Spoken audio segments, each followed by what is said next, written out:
Hello my dears, welcome back to Xylem learning. Xylem ലേണിംഗിന്റെ പുതിയൊരു ക്ലാസ്സിലേക്ക് എൻ്റെ കുഞ്ഞു മക്കൾക്ക് എല്ലാവർക്കും സ്വാഗതം. മക്കളെ ഹാപ്പി അല്ലേ? മാനത്തുണ്ടൊരു മഴവില്ലേ, ആഹാ നല്ലൊരു മഴവില്ലേ, 7 നിറത്തിൽ മഴവില്ലേ, കാണാൻ ചന്തം മഴവില്ലേ. അല്ലേ, മഴവില്ല് കാണാൻ നമുക്ക് വലിയ ഇഷ്ടമാണ് അല്ലേ? ഞാനൊന്നുമില്ല, മഴവില്ലിവിടെ കണ്ടപ്പോൾ എല്ലാവരും ഹാപ്പിയാണ് അല്ലേ? എല്ലാവരും ഹാപ്പിയാണ്. മഴവില്ലിൻ്റെ ഉള്ളിൽ ഇങ്ങനെ കയറി നിൽക്കാൻ പറ്റുമോ? പറ്റില്ല അല്ലേ?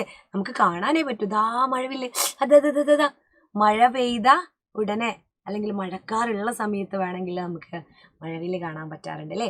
എപ്പോഴാണ് ഇനി മഴവില്ല് കാണുന്നത് നോക്കിയിട്ട് നിങ്ങളുടെ അനുഭവം എഴുതണം കേട്ടോ. അപ്പോൾ പരീക്ഷയ്ക്ക് സാധാരണ നിങ്ങളോട് ചോദിക്കുന്ന ഒരു ചോദ്യമാണേ, അനുഭവക്കുറിപ്പ്. എന്താ ഈ അനുഭവക്കുറിപ്പ്? അനുഭവക്കുറിപ്പിൽ എന്താ പറയുക? അനുഭവക്കുറിപ്പിൽ എന്താ നമ്മൾ പറയാ? നമ്മുടെ അനുഭവം അല്ലേ? ഞാനിപ്പോൾ ഒരു ഉദാഹരണം പറഞ്ഞതാണ്, മഴവില്ല് കണ്ട അനുഭവത്തെക്കുറിച്ച് നിങ്ങൾക്ക് എഴുതാം അല്ലേ? ഇതൊന്നുമില്ല, രസകരമായൊരു അനുഭവമാണേ നിങ്ങളോട് പറഞ്ഞുതരാൻ പോകുന്നത്. എന്തിനെ കുറിച്ചെങ്കിലും നിങ്ങളോട് അനുഭവം എഴുതാൻ പറയും. നിങ്ങളുടെ സ്കൂളിലെ ഒരു ദിവസത്തെക്കുറിച്ച്. ഡയറി അല്ല, അനുഭവക്കുറിപ്പ്. ഡയറി എഴുതുമ്പോൾ ഇന്ന് ഞാൻ സ്കൂളിൽ പോയിട്ടുണ്ടായിരുന്നു അല്ലേ, ഞാനൊരു മറക്കാൻ പറ്റാത്ത ഒരു ദിവസമായിരുന്നു അല്ലേ, അന്ന് എന്തെങ്കിലുമൊക്കെ നിങ്ങളുടെ ആനുവൽ ഡേക്ക് പ്രോഗ്രാമൊക്കെ ഉണ്ടെങ്കിൽ അങ്ങനെ അതൊക്കെ പറഞ്ഞ് നിങ്ങൾക്ക് എന്ത് എഴുതാം? അനുഭവക്കുറിപ്പ് അല്ല, ഡയറി എഴുതാം. എന്നാൽ അനുഭവക്കുറിപ്പ് അതിൽ നിന്നും വ്യത്യസ്തമായത് മുൻപ് നിങ്ങൾക്ക് പറ്റിയ ഒരു അനുഭവം, നിങ്ങളുടെ ജീവിതത്തിൽ നിങ്ങളുടെ കാര്യത്തിൽ സംഭവിച്ച എന്തെങ്കിലും ഒരു കാര്യം. നിങ്ങളുടെ അനിയൻ്റെ കൂടെ കളിക്കുന്നതാവാം, അനിയത്തിയുടെ കൂടെ കളിച്ചതാവാം, എന്നിട്ട് നിങ്ങൾ വീണതാവാം അല്ലേ? പിന്നെ എവിടെയെങ്കിലും ഒരു പാർക്കിൽ പോയിട്ട് നിങ്ങൾക്കുണ്ടായ അനുഭവം, ആദ്യമായിട്ട് ട്രെയിനിൽ കയറിയത്, ആദ്യമായിട്ട് വിമാനത്തിൽ കയറിയത്, ഇനി ആദ്യമായിട്ട് സൈക്കിൾ ഓടിച്ചത്. ഞാൻ ആദ്യമായിട്ടല്ല, എൻ്റെ ഒരു സൈക്കിൾ ഓർമ്മയെക്കുറിച്ച് നിങ്ങളോട് അനുഭവം പറയാം. നോക്കണേ, ഇതാ എൻ്റെ സൈക്കിൾ ഓർമ്മ. അതാണേ, എൻ്റെ ഒരു പേരും കൊടുക്കണം നമ്മൾ. അനുഭവക്കുറിപ്പിന് നമ്മൾ എന്ത് കൊടുക്കണം? പേര് നൽകണം അല്ലേ? പേര് നൽകണം. അപ്പം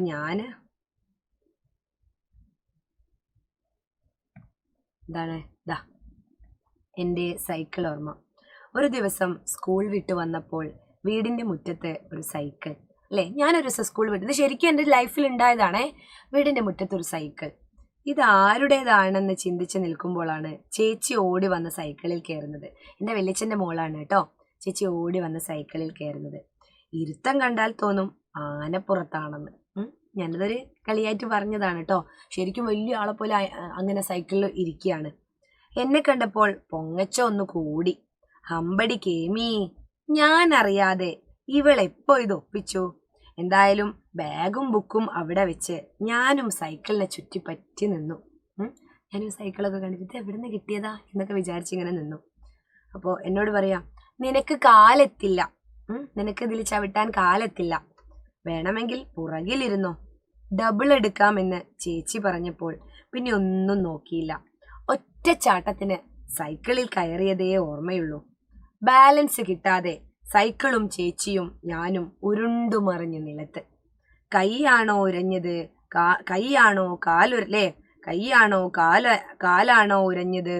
വേണമെങ്കിൽ രണ്ടും ഏതാ. കൈയാണോ കാലാണോ ഉരഞ്ഞത് എന്നൊന്നും മനസ്സിലാവാത്ത വിധം 3-4 ദിവസം ഞാൻ കിടപ്പിലായി. ഇത് നമുക്ക് 5 മാർക്ക് എ ഗ്രേഡ് കിട്ടുന്ന ഒരു ചോദ്യമാണ്, അനുഭവക്കുറിപ്പ്. ഇനിയിപ്പോൾ നിങ്ങളുടെ ഏതെങ്കിലും ഒരു അനുഭവക്കുറിപ്പാണ് എഴുതാൻ പറയുന്നതെങ്കിൽ ഇങ്ങനെ എന്തെങ്കിലുമൊക്കെ എഴുതാം. ഇനിയിപ്പോൾ ഒരു പ്രത്യേകമായിട്ട് പറയൂ, നിങ്ങളുടെ ഓണക്കാലത്തെക്കുറിച്ച്, നിങ്ങൾ കണ്ട ഏതെങ്കിലും ഒരു ഉത്സവത്തെക്കുറിച്ച്, നിങ്ങളുടെ അനുഭവം, ഏതെങ്കിലും ഒരു ദിവസത്തെ പറ്റി, നിങ്ങളുടെ അമ്മയോടൊപ്പം അല്ലേ, നിങ്ങൾ ടൂറ് പോയതിനെ പറ്റി, അങ്ങനെ എന്തിനെങ്കിലും പറ്റിയോ നിങ്ങളോട് അനുഭവം എഴുതാൻ പറഞ്ഞാൽ ഇങ്ങനെ എഴുതാം. രസകരമായിട്ട് മറ്റുള്ളവർക്ക് വായിക്കുമ്പോൾ എന്ത് തോന്നണോ? ഒരു രസം തോന്നണം, ഇങ്ങനെ വായിച്ചിരിക്കാനൊരു ഇഷ്ടം തോന്നണം. അപ്പോൾ ഇത് നിങ്ങൾക്ക് ഒരു ഇഷ്ടം തോന്നില്ലേ? അപ്പോൾ നിങ്ങൾ എന്താ വിചാരിക്കും, ഇതെൻ്റെ ലൈഫിൽ സംഭവിച്ചതാണല്ലോ. ശരിക്കും നിങ്ങൾക്ക് ചിരിയൊക്കെ വരുന്നുണ്ടാവും അല്ലേ ഇത് കേട്ട സമയത്ത്? അപ്പോൾ എങ്ങനെയാണ് എന്ത് എഴുതുക? നമ്മൾ അനുഭവക്കുറിപ്പ് എഴുതാം. അപ്പോൾ ഇതുപോലെ ചോദ്യങ്ങൾ വന്നാൽ മക്കൾ എഴുതണം. പാഠഭാഗങ്ങളൊക്കെ നിങ്ങൾ പഠിക്കുന്നുണ്ട്. നിങ്ങൾ അതിൻ്റെ ചോദ്യോത്തരങ്ങളൊക്കെ സ്കൂളിലും നമ്മൾ ലൈവ് ക്ലാസ്സുകളിലും ഒക്കെ ഡിസ്കസ് ചെയ്യുന്നുണ്ട്. അതുകൊണ്ടാണ് ഇത്തരം ചോദ്യങ്ങളൊക്കെയാണ് നിങ്ങൾ 4ാം ക്ലാസ്സിലേക്കൊക്കെ പോകുന്നതിന് മുമ്പേ അറിഞ്ഞിരിക്കേണ്ടത്. അപ്പോൾ ഇങ്ങനെയാണ് നിങ്ങൾ എന്ത് എഴുതുക, അനുഭവക്കുറിപ്പ് എഴുതുക. അപ്പോൾ ഇന്ന് ഇത് കണ്ട എല്ലാവരും എന്ത് ചെയ്യുക, ഒരു അനുഭവക്കുറിപ്പ് ഒന്ന് എഴുതി നോക്ക് എല്ലാ മക്കളും. ഓക്കെ, സെറ്റല്ലേ? യെസ്. അടുത്ത ക്ലാസ്സിൽ കാണാം അല്ലേ?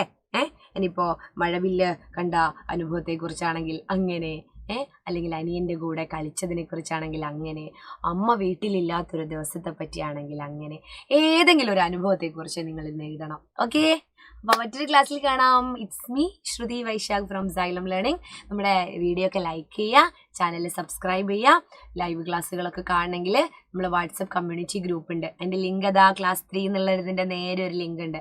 ഫ്രീ ആയിട്ട് നിങ്ങൾക്ക് വാട്സപ്പിലേക്ക് ജോയിൻ ചെയ്യാം കേട്ടോ.